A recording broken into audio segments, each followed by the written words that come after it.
Did you know that in Canada you can surf down a river for hours, go face-to-face with polar bears in the wild, and even sleep inside a hotel made entirely of ice? This isn't the Canada you see on postcards. These are the kinds of once-in-a-lifetime adventures possible only in Canada, and most people don't even know they exist.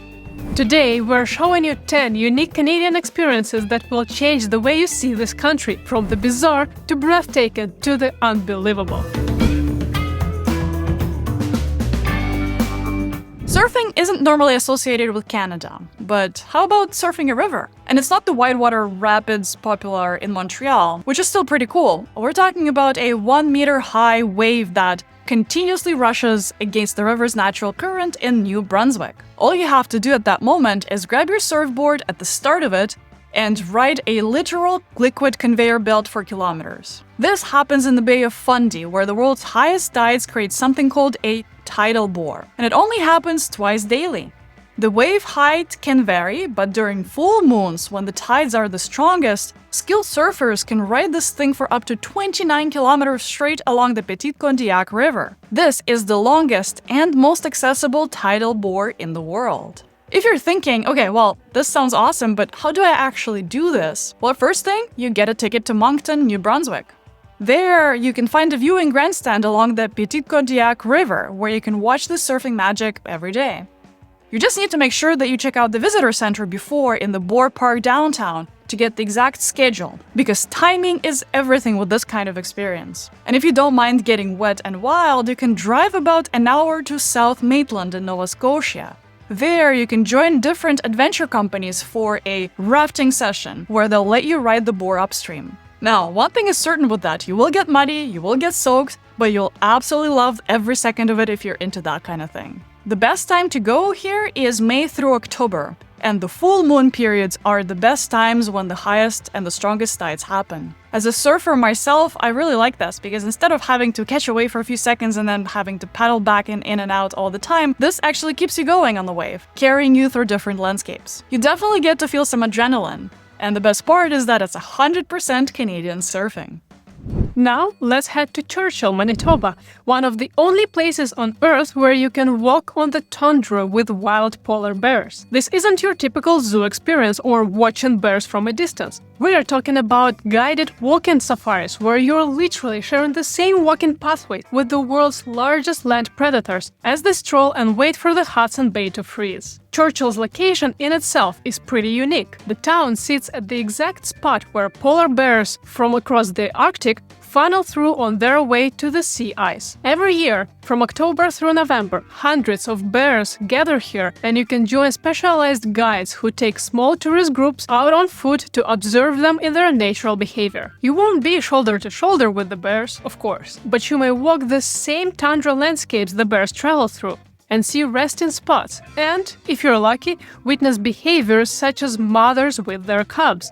Those are the moments that very few people ever get to experience in the wild. Now, this experience comes with serious responsibility. These are wild animals in their natural habitat, and we are visitors in their home. The experience is heavily regulated and limited. Only certain licensed operators can do this, and group sizes are kept tiny to minimize our impact. And there are strict protocols to make sure that we maintain safe distances and never interfere with the bear's natural behaviors. The guides have to be trained as wildlife experts who understand bear behavior intimately. So they will teach us how to move quietly, respect the bear's space, and leave absolutely no trace of your visit. The leave no trace principle, widely used in hiking and camping, is more important than ever here. Pack out everything and stay on designated paths, and never feed or approach the bears, unless you want to get upgraded to a get chased by a bear package. This is the most unique experience on the planet. And this privilege comes with responsibility of protecting it and ensuring that these incredible creatures can continue their ancient migration patterns undisturbed. This experience only continues to exist because we treat it with the respect and care that these magnificent animals deserve. Do you know that feeling when you lose track of time and suddenly you realize that it's way later than you thought? Now, this situation takes a whole different light when you're within or near the Arctic Circle. The Arctic Circle is the land of the midnight sun. And if you've never experienced it, it completely messes up with your brain in the most wonderful ways. Imagine reaching a mountain ridge at 1 a.m. in the morning and taking photos in golden hour light. That's the kind of light that photographers spent years chasing elsewhere. To experience that, you don't even need to get to the Arctic Circle. You can head up to Dawson City, and from there head over to the breathtaking Tombstone Territorial Park. The time to experience this is late May through mid-July, depending on how far north you go. In Dawson City, for instance, you get about 30 days where the sun just doesn't set. The further up north in Tombstone Park you go, and you can get up to more than 50 days of continuous daylight. What happens to your brain is wild. You'll find yourself starting conversations at what should be bedtime, and suddenly realizing that you've been talking until 2 a.m. Except it looks like it's afternoon outside. Time becomes completely meaningless when every hour feels like golden hour. And then you discover this strange freedom where you can start a canoe trip at 9 p.m. or have a dinner at 1 a.m. simply because the sun says you can. This next experience is about food, but also about so much more. It's about connecting with thousands of years of indigenous knowledge while tasting the land and the sea in their purest form. Imagine this. You're walking along a pristine coastline with an indigenous guide who shows you plants that their ancestors relied on for centuries. Then you sit down and start up a campfire and cook them together on the beach. You can find these experiences on both Canadian coasts. On the East Coast, Nova Scotia and New Brunswick have incredible programs through the Indigenous Tourism Association of Canada. On the West Coast, Vancouver Island around Tofino offers amazing cultural tours on traditional Indigenous territories. The cool thing is that every season there brings something different. Spring gives you fiddleheads and early seaweeds. Summer is all about berries and sea vegetables. And fall brings wild mushrooms and late-season plants. So, whenever you go, there is something unique to discover. I'm definitely checking out the mushroom season. What makes this experience even more impactful is that it isn't just learning what to harvest. Is the why. Why certain plants were considered sacred, why they were traditionally prepared, and also hearing oral histories passed down through generations. When you sign up for an experience like this, it's not just a food tour. You're experiencing a living connection to the land and traditions that go back thousands of years before European contact. Canada is home to some pretty weird sports, and Canadians have definitely mastered the art of surviving through winters. But here's one sport in particular that sounds absolutely insane until you actually see it in action. Okay, so picture this. You have a 5-person team racing canoes across the St. Lawrence River. The conditions are less than ideal because, well, the river is partially frozen. So you're paddling through the frozen water. Then you suddenly cannot advance anymore. You have to jump out of your canoe and start hauling it across the icy patch on foot. Then you jump back in and paddle again. You repeat this process over and over again while racing against other teams doing the same exact crazy thing. It's like a bizarre combination of canoeing, ice climbing, and cross-country running, all rolled into a one frosty adventure. Quebec City is where you need to be for this, especially during the winter carnival in February. That's when ice canoeing reaches peak madness. The races happen on the St. Lawrence River between Quebec City and Lévis. And trust me, watching these athletes is both inspiring and slightly terrifying. If you're up for it, you can actually try doing it yourself during the carnival. They have beginner-friendly experiences where you won't be racing, but you'll still get to taste what it's like to haul a wooden canoe across the jagged ice while wearing multiple layers of winter gear. The season runs from late December through March, depending on the ice conditions, but February is when everything comes alive typically. The physical challenge is intense here. One moment you have to paddle, like your life depends on it. The next one you're hauling a heavy canoe across the ice. And you do all of that while praying that you don't fall through the ice into the freezing river. All jokes aside, the level of Canadian creativity when it comes to finding ways to pass long winter days is absolutely impressive. To me, that is true Canadian resilience in action. Every winter, just 30 minutes away from the ice canoeing site in Saint-Gabriel-de-Valcartier, something even more mind-blowing happens. There is an entire hotel made out of 30,000 tons of snow and 500 tons of ice. You get iced everything: ice walls, ice beds, and ice chapel, where real weddings take place. It's like stepping into a real-life fairy tale. Except you'll also have to sleep in it. The hotel operates from early January through late March, and every year they rebuild it with completely new themes and designs. Room temperature hovers around -5 degrees Celsius, but there is a mandatory attribute. You'll have to get wrapped into specialized thermal sleeping bags on beds lined with deer pelts. People say it's actually very cozy. The ice walls are carved with intricate designs that you can stare at as you try to fall asleep in a freezing hotel. And the ethereal blue glow around you will make everything feel like you're sleeping inside a fairy tale.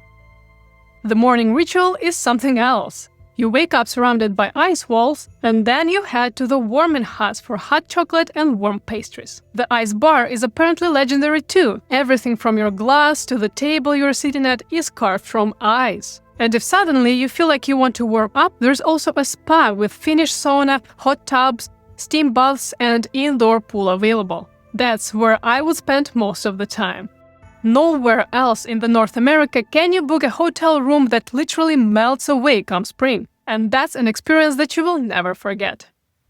Imagine that you're kayaking in the wild Vancouver Island, and suddenly you feel the whoosh of a killer whale just meters from your kayak. The massive black fin cuts through the water as a family of orcas swims curiously around you. Their intelligent eyes study you as much as you're watching them. This isn't your common distant sighting from a whale-watching boat that are so popular on both Pacific and Atlantic coasts. This is an intimate and oftentimes vulnerable encounter where whales are the boss. The waters around Vancouver Island, especially around Telegraph Cove, Alert Bay, and Campbell River, offer some of the world's most reliable orca encounters. These resident pods follow salmon runs, so your best bet is July and August when the salmon are thick and the orcas are hungry. Companies that specialize in respectful wildlife viewing will take you out in small groups, so it won't be a one-on-one private date with a whale. What we've heard everyone say is that the difference between this and a typical whale-watching boat is completely different, like night and day. Engine-free kayaking means that you can actually hear their breathing, you can hear their clicks, and feel their splash as they breach. Humpback whales, sea lions, dolphins, and bald eagles often join this show, creating a wildlife spectacle that very few places on Earth can match. The season runs May through October, but those peak summer months are when you're almost guaranteed encounters. With this experience, you're not just observing nature from a distance, you're actually temporarily joining it. You're sharing the same water space with some of the planet's most intelligent creatures.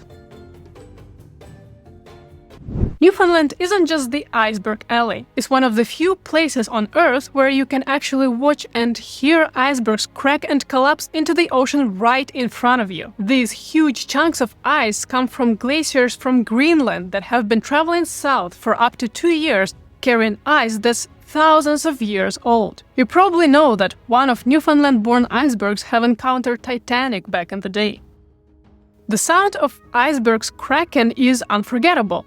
It's deep, thunderous crack that's followed by the roar of ice and water as these house-sized chunks of ice fall into the sea. Locals lovingly call the smaller pieces bergy bits.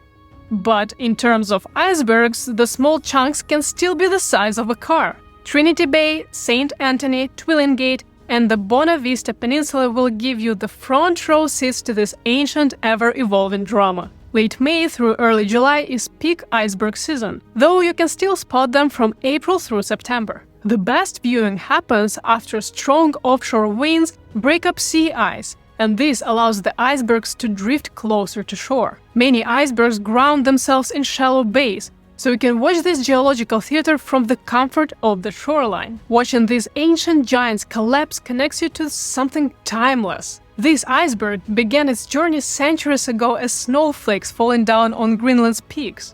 And this sighting is the final chapter of a story written in ice and time. Imagine you find yourself feeling the ground vibrating under your feet from the beat of the drums. And this happens all while dozens of dancers in elaborate costumes dance in the circle. This is what's called a Pow-wow, a living celebration where centuries-old Indigenous traditions pulse with contemporary energy. And you're about to be welcomed into something extraordinary. These Pow-wow gatherings happen year-round across Canada, but the Pow-wow trails come alive from spring through fall.